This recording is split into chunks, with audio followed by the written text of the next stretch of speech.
Estamos iniciando o nosso quarto episódio da série Preservação do Legado, hoje para falarmos sobre planejamento e sucessão, como prevenir conflitos.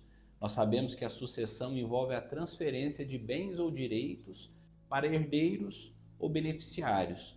E segundo o Instituto Brasileiro de Direito de Família, 80% dessas questões acabam em disputas. Ora, toda família tem seus valores, seus desafios, mas essas questões não precisam desaguar nas disputas que acabam machucando o coração daqueles que mais amamos. No episódio de hoje, então, vamos falar dos mecanismos que nós temos à disposição para evitar a ruína da nossa família. Mas por que famílias brigam tanto na sucessão?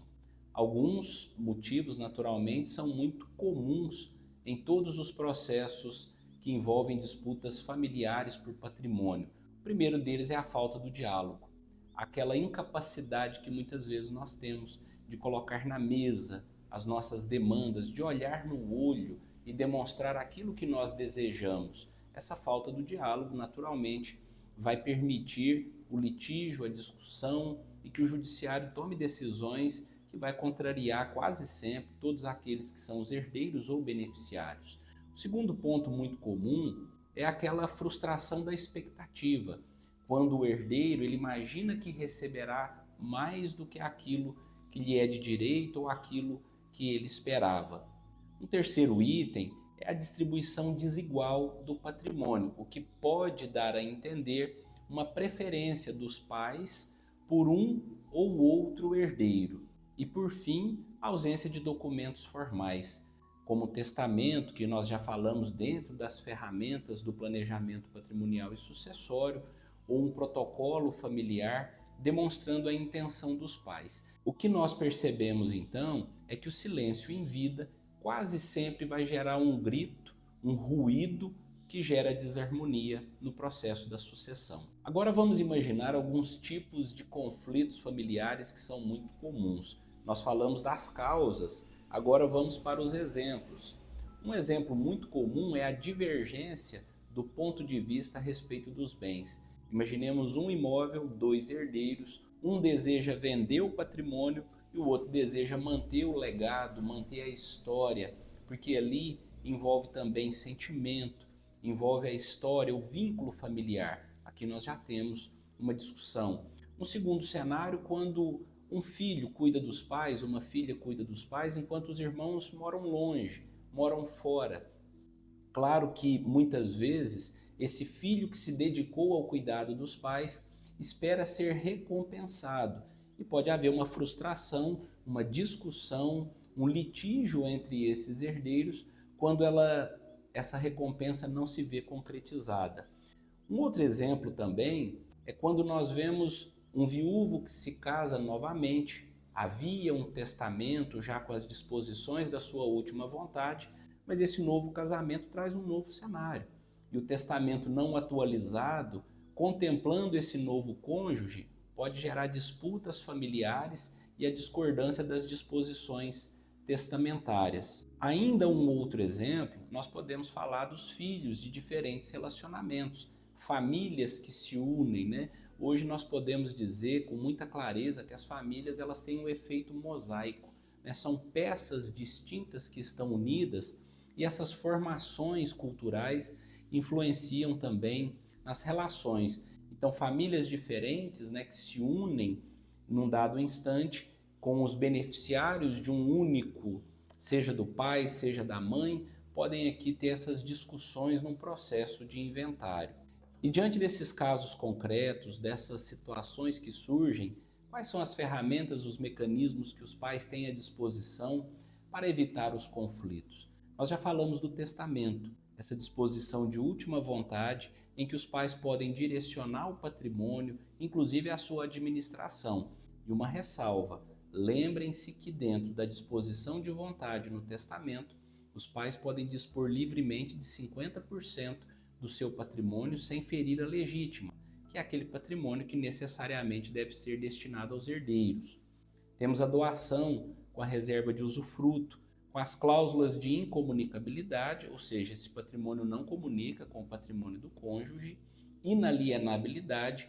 Durante um tempo, os filhos ficam proibidos de vender esse patrimônio, e impenhorabilidade, ou seja, o patrimônio não responde por dívida dos herdeiros ou beneficiários.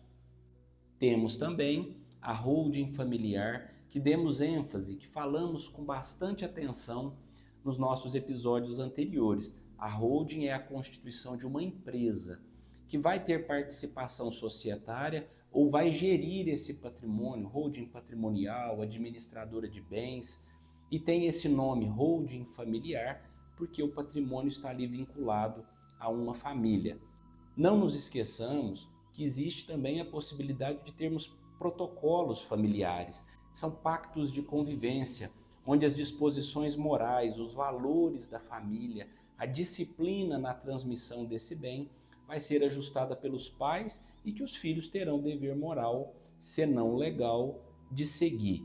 E uma última também condição disponível é a possibilidade de um acompanhamento, e isso cada vez mais está se tornando comum, terapeutas auxiliando na tomada de decisão, compreendendo a personalidade única de cada herdeiro ou beneficiário, e um advogado ajudando a fechar esse contexto das vontades, dos desejos, no cumprimento da disposição de vontade dos pais. Se nós dissemos há pouco que a falta do diálogo é uma das principais causas dos conflitos familiares, aqui nós queremos retomar e aprofundar um pouco mais esse tema. Se nós percebermos que esse ponto, essa falta do diálogo, gera o conflito, o ânimo da discussão entre os filhos, entre os beneficiários, herdeiros, é muito importante que os pais comecem a colocar na mesa, ainda em vida, as suas intenções,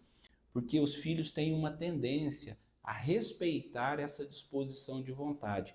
Então, uma conversa clara, em reuniões familiares, quando nós trabalhamos com a governança familiar, envolvendo empresas familiares, as nossas orientações envolvem, às vezes, reuniões familiares uma vez por ano, onde os pais tratam abertamente não só dos lucros, dos dividendos, da divisão do patrimônio empresarial, como a empresa está seguindo, como ela vai seguir também a sua transição no projeto sucessório, mas também como os filhos deverão respeitar essa vontade que os pais têm expressado em vida.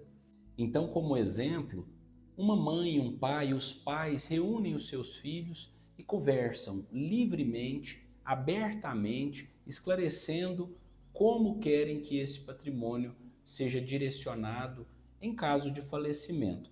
Já tratamos aqui que a morte é um tabu. Muitas vezes os pais têm dificuldade de tratar desse assunto, mas algo natural, algo inevitável, precisa ser de fato um pouco mais conscientizado.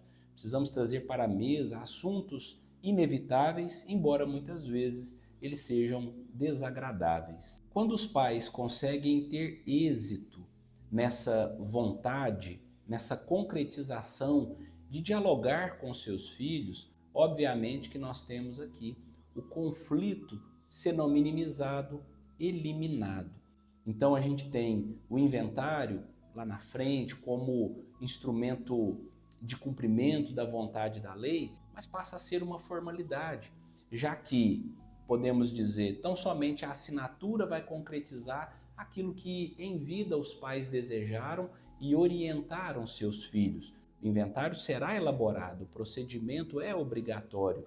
Inclusive nós vimos o inventário negativo na inexistência de bens, mas com o patrimônio existente, ele tão somente levará uma formalidade para a sua conclusão. Além disso, o impacto emocional será muito menor no sentido de discussões, litígios que não existirão. Então a preservação da harmonia familiar, que sem sombra de dúvida é o peso maior, que nós devemos considerar, a preservação da harmonia entre os filhos, que é o que os pais mais desejam.